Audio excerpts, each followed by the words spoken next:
తీసుకుంటే మీరు ఇప్పుడు ఏం చేసింది అని ప్రశ్నిస్తున్నారు. మొన్న దావోస్లో ఇంత పెద్ద ఎత్తున పెట్టుబడులు రావడానికి ప్రధాన కారణం రేవంత్ సర్కార్ ముందు దృష్టితో తీసుకొస్తున్నటువంటి ఫార్మా సిటీ కావచ్చు, అంటే 4th సిటీ కావచ్చు, దీంతో పాటుగా ఓల్డ్ సిటీకి మెట్రోని తీసుకెళ్లడం కావచ్చు, ఔటర్ రింగ్ రోడ్ ఎక్స్టెన్షన్స్ కావచ్చు, వీటన్నిటిని దృష్టిలో పెట్టుకుని హైదరాబాద్ని బ్రాండ్ని ఇమేజ్ని దృష్టిలో పెట్టుకునే వస్తున్నాయి అనేది కాదంటారా? ఒకటి నంబర్ 1, ఈ సంవత్సరంలో వీళ్ళు ఏం చేసిండ్రు అనేసి వస్తారు చెప్పండి.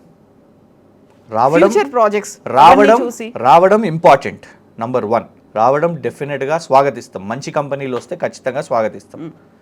ఎందుకంటే మేము పెట్టిన ఎఫర్ట్స్ని మీరు కంటిన్యూ చేస్తున్నారు. కోకోకోలా మా సమయంలో మేము ఎఫర్ట్ చేసినాము, అనౌన్స్ ప్రకటించారు, నువ్వు ఇప్పుడు ఇవాళ తీసుకొని వస్తున్నావు. సరికొత్తగా గూగుల్ కూడా ఎంఓయూలు కుదుర్చుకుంది కదా. గూగుల్ ఎప్పటి నుంచో ఇక్కడ ఉన్నది కదా, కొత్త కంపెనీ కాదు కదా. దేర్ ఎక్స్పాన్షన్ అంటే అర్థం ఏంటి కవిత గారు? ఒక ఉన్న ఎస్టాబ్లిష్మెంట్ ని ఇంకా వాళ్ళు పొడిగించుకోవడం. నువ్వు కొత్తగా తీసుకొని వచ్చి వీళ్ళ మీద నమ్మకంతోనే అది పొడిగిస్తున్నారు అనుకోవచ్చు. మేము అనేది ఏంటంటే, నువ్వు చెప్తున్న 4th సిటీలో ఒకటనే వాళ్ళు ఎంటర్ అయిందా? అసలు వాట్ ఈస్ 4th సిటీ? ఆ 4th సిటీలో నువ్వు ఏం తీసుకొని వస్తున్నావు? నువ్వు ఇవాళ అదానీ కదా 100 కోట్లు తీసుకున్నాడు, వాపస్ ఇచ్చేసి ఆ స్కిల్ యూనివర్సిటీ మేఘా వాళ్ళు కూడా. నువ్వు ఐటీ అని చెప్తావు, మాకు ఇన్ఫర్మేషన్ అండ్ టెక్నాలజీ అని చెప్తావు. ఎందుకంటే మేము నీ భాషను తప్పు పడతలేము, నీకు ఇంగ్లీష్ వచ్చా రాదా అది కాదు ముఖ్యం. నువ్వు విద్యాశాఖ మంత్రి కూడా. ఇన్ఫర్మేషన్ అండ్ టెక్నాలజీ అన్నప్పుడు ఏమనుకుంటాం? ఇంజనీరింగ్ చేసిన వాళ్ళు, లేకుంటే సాఫ్ట్వేర్, హార్డ్వేర్, రకరకాల ఈ రేంజ్లో ఆలోచిస్తాం. నువ్వు పోయి సంతకం చేసుకున్నది, ఎంఓయూ చేసుకున్నది ఏ సంస్థతోని? ఇన్ఫర్మేషన్ అండ్ టెక్నాలజీ సంస్థతో కాదు, సింగపూర్లో ఇన్స్టిట్యూట్ ఆఫ్ టెక్నికల్ ఎడ్యుకేషన్. అంటే ఏందన్నట్టు పాలిటెక్నిక్ ఎస్ఎస్సి అయిన తర్వాత పాలిటెక్నిక్ డిప్లొమా కోర్సులు ఉంటాయి. నువ్వు ఐటీ అని చెప్తున్నావు, ఐటీయా ఉపాధి అయితే వస్తుంది కదా, డెఫినెట్గా వస్తున్నది. కానీ అది ఉపాధి కోసం కాదు. అది వాళ్ళు చెప్తున్నది ఏంటిది? వాళ్ళు ట్రైనింగ్ ఇచ్చి పంపుతారు అనేసి. అంటే నీకు ఒక స్పష్టత ఉండాలి కదా. ఉపాధి వస్తున్నప్పుడు కూడా నువ్వు దావోస్కి 20 కంపెనీలను కలిసినావు. ఆ 20 కంపెనీలలో 19 కంపెనీలు మన గచ్చిబౌలి, జూబ్లీ హిల్స్ ఇక్కడ కంపెనీలే. మేఘా ఇక్కడ కంపెనీ కదా. నువ్వు జూబ్లీ హిల్స్ ప్యాలెస్లో కూర్చొని చేసుకో, ఇక్కడనే ప్యాలెస్లో కూర్చో. అక్కడ దావోస్ దాకా పోవడం ఎందుకు? గత సంవత్సరంలో మేము అడిగింది ఇంకో ప్రశ్న అండి. గత సంవత్సరంలోనే ఇలాగే పెట్టుబడులు అని ప్రకటించినావు 40,000 కోట్లు. ఎన్ని కోట్లు వచ్చినాయో చెప్పండి. గోధి ఇండియా అనే సంస్థ, అదో ఫ్రాడ్ సంస్థ. అదేమైనా పెట్టిందా? ఎక్కడ పెట్టిందో చూపెట్టండి. వీళ్ళ బ్రదర్దే స్వచ్ఛ బయో అనే సంస్థ, ఒక షెల్ కంపెనీ, అది దొంగ కంపెనీ. అది ఆ స్వచ్ఛ బయో ఎక్కడైనా పెట్టిందా? ₹1 చూపెట్టండి. గత సంవత్సరం రాలేదు, ఈ సంవత్సరం వస్తాయని ఎట్లా నమ్మబుద్ధి అవుతుంది? ఇంకోటి ఏంటిదంటే, వాళ్ళకే క్లారిటీ లేదు. ఫార్మా సిటీ అని ప్రకటించారు. ఫార్మా సిటీ అని ప్రకటించిన తర్వాత ఫస్ట్ మొత్తం గత ప్రభుత్వము భూసేకరణ చేసింది, అన్నీ కూడా రెడీగా ఉండే. కేంద్రాన్ని కూడా ఫండ్స్ అడిగినాం, మేము ఫాలోఅప్ చేసినాం. మీరు రాగానే ఫార్మా సిటీ రద్దు అని చెప్పారు. అయితే నామ్స్ ప్రకారం ఏంటిది? రద్దు అన్నప్పుడు ఆ భూములన్నీ తిరిగి ఇచ్చేసేయాలి. ఈయనకు భూములు లాక్కోవడమే కానీ తిరిగి ఇవ్వడం నచ్చదు ఈయనకు. కోర్టు అడిగింది, ఏంటిదా మరి భూములు ఇచ్చేస్తున్నాడు?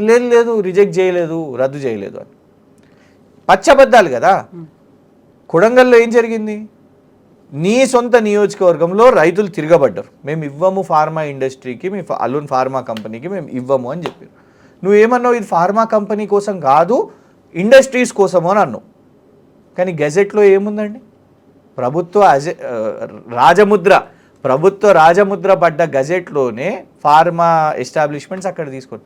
ముఖ్యమంత్రి అబద్ధాలు చెప్తే ఎవరి మీద నమ్మకం ఉంటుంది చెప్పండి కవిత? ఇప్పుడు కేంద్రం మీద కూడా నమ్మకం లేదా మీకు? అసలు కేంద్రం మీద ఇవాళ కొత్త కాదు, 10 సంవత్సరాల నుంచే కేంద్రం ఏం చేసింది అని అడుగుతున్నాం. చేతుల రూపంలో చూపించామని అంత క్లియర్గా చెప్తున్నారు. వివక్ష అనేది ఏ రాష్ట్రం మీద లేదు, తెలంగాణ మీద కూడా మాకు లేదు అనే మాట. మాకు మెట్రోకి ఎన్ని నిధులు ఇచ్చిరో చెప్పండి, పెద్ద ప్రాజెక్ట్స్ చెప్పండి, ఐఐఎం ఎప్పుడు ఇస్తారో చెప్పండి, ఐసర్ ఎప్పుడు ఇస్తారో చెప్పండి, టర్మరిక్ బోర్డుకి ఎన్ని నిధులు ఇచ్చిరో చెప్పండి, ఎయిమ్స్ పెట్టిన బీబీ నగర్కి ఎన్ని నిధులు ఇచ్చిరో చెప్పండి, దాని రిక్రూట్మెంట్స్ ఎప్పుడు చేస్తారో చెప్పండి.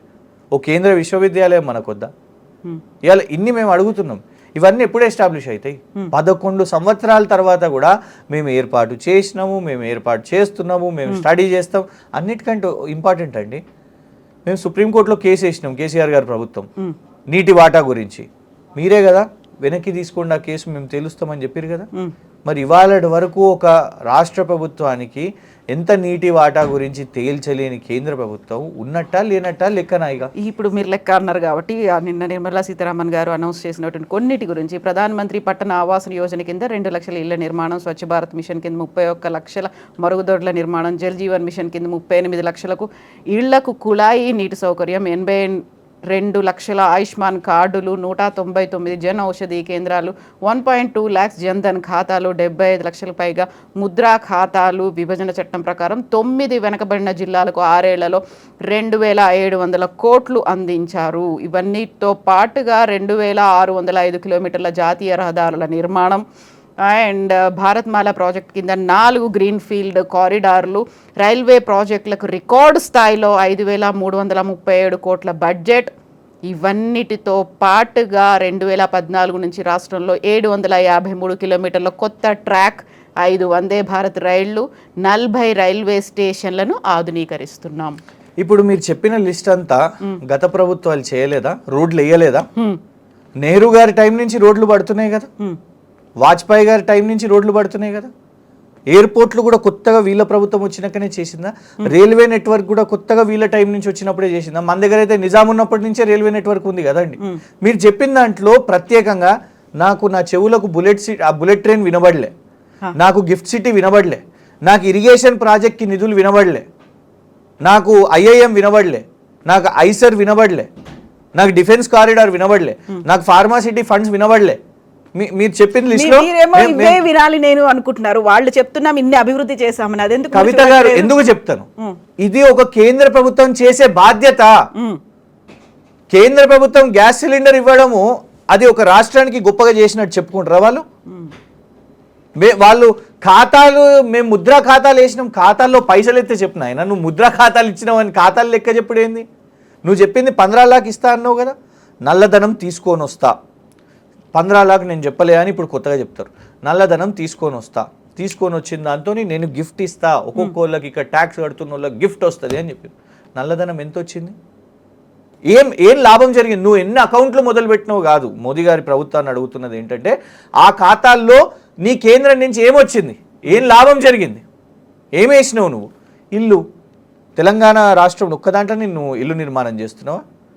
దేశం మొత్తం ఇల్లు నిర్మాణాలు అవుతున్నాయి. దేశం మొత్తం ఇన్ఫాక్ట్ ఆ కేంద్రం చేస్తున్న నిధులు కూడా ఈ రాష్ట్ర ప్రజలు కడుతున్న ట్యాక్సెసే కదా. ఈ రాష్ట్ర ప్రజలు కడుతున్న ట్యాక్సెస్తోనే నువ్వు కేంద్ర స్కీమ్స్ చేస్తున్నావు. Ultimately there are 2 things, state sponsored schemes, central sponsored schemes. State sponsored schemes ఎక్కడికి వెళ్ళి డబ్బులు వస్తున్నాయి? స్టేట్ కడుతున్నది.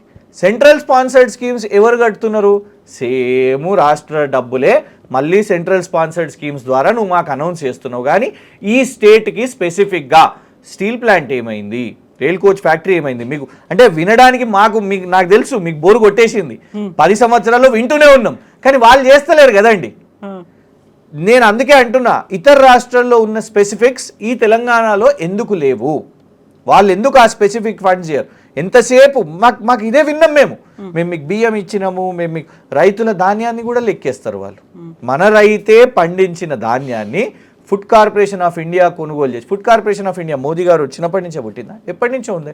ఆహార భద్రతా కార్డు కూడా వచ్చింది. Responsibility is different.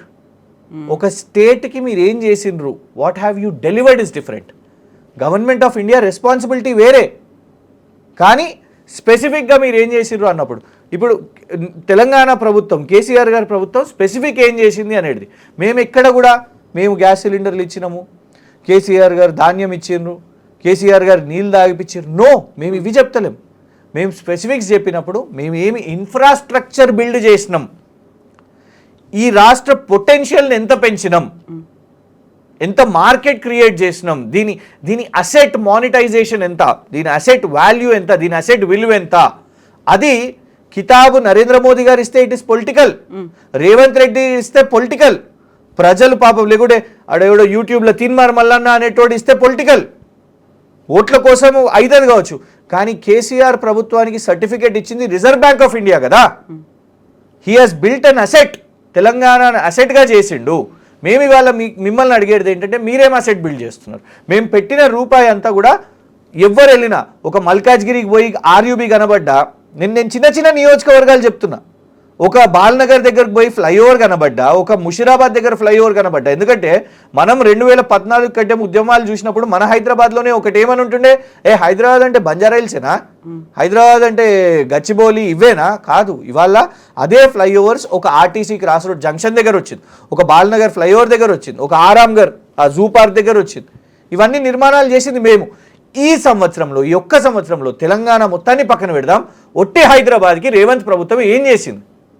నువ్వు ఓపెన్ చేసిన ఫ్లైఓవర్లు మాయే, నువ్వు ఓపెన్ చేస్తున్న రోడ్లు మాయే, నువ్వు ఓపెన్ చేస్తున్న కంపెనీల రిబ్బన్ కటింగ్లు కూడా మాయే. యూ హ్యావ్ ఎక్కడ పోతున్నాయి ఈ పైసలు? ఇది కాంగ్రెస్ ప్రభుత్వం. ఇక వాళ్ళంటారా, వాళ్ళు ఎంతసేపు ఇదే కథలు చెప్పుకుంటూ మేము ఇచ్చినాం ఏమి ఇచ్చిండ్రు అని అంటే గివే, మేము బియ్యం ఇచ్చినాము, మేము ఆ కేంద్రాలు జన్ ఔషధి కేంద్రాలు, ఎంతమంది జన్ ఔషధి కేంద్రాలకు పోయి కొంటున్నారో మాకైతే తెలియదు. ఎందుకంటే ఇంకా ఇవే మెడికల్ షాపులు, ఫార్మాస్యూటికల్స్ ఇవే నడుస్తున్నాయి. సో అల్టిమేట్గా అర్థం కాని హిందీ పదాలు చెప్పేసి మేము ఇచ్చినాము అని చెప్తే అయిపోదు. నిర్మలా సీతారామన్ గారు చాలా ముచ్చటగా బ్యూటిఫుల్గా ఆ వర్డ్స్ని అలంకరించి అది చెప్తారు, మనకు అర్థం కానట్టు. కానీ నిజానికి తెలంగాణ ప్రజలకు భారతీయ జనతా పార్టీ 8 ఎంపీలను కూడా ఇవాళ ఇచ్చేసి, వాళ్ళకి 8 ఎమ్మెల్యేలు వాళ్ళకు రాజకీయంగా ఓట్లు వేసి వాళ్ళ సంఖ్యను పెంచినా కూడా తెలంగాణ ప్రజలకు కేంద్రం నుంచి ప్రతి బడ్జెట్లో, ఒక్క బడ్జెట్ కాదు ప్రతి బడ్జెట్లో దక్కింది శూన్యం.